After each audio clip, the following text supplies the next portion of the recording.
Hi friends, பார்த்தீங்கன்னா வாடாமல் செடி ஒரு நாள் வீடு கூட்டிகிட்டு இருக்கும்போது ஒரு பூ ஒன்று கிடந்துச்சு. அதை கூட்டி அழிட்டு அந்த குப்பையில் போட்டிருந்தேன், முளைச்சிருந்தது. இந்த செடின்னு தெரிஞ்சுக்கிட்டு நான் லைட்டாக இந்த போர்வை அடிப்பாங்க இல்லையா, இல்லை இந்த கருப்பை ஒரு வளைய மாதிரி ஒரு லப்பர் தான், அதை வச்சு சாணி எரிவு போட்டு பூ நிறையா பூத்துருக்கு. உங்கள் ஊரில் இந்த பூ இருந்தால் கமாண்டில் சொல்லுங்கள், உங்கள் வீட்டில் இருந்தாலும் கமாண்டில் சொல்லுங்கள். பார்த்தீங்கன்னா கிளைமேட்டை பாருங்கள், நல்லா வெயில். எங்கள் ஊர் கடலூர் மாவட்டம்.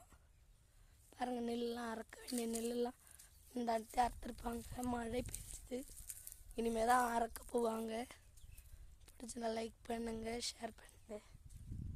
இதான் எங்கள் வீடு. துணி துவைக்கணும், ஜாமான்லாம் விளக்கிட்டேன். பிடிச்சதா லைக் பண்ணுங்கள், சப்ஸ்கிரைப் பண்ணுங்கள். எங்கள் சேனல் உடம்பு ரொம்ப முடியலை, சளி இரும்பல் தான் மூச்சு வாங்க.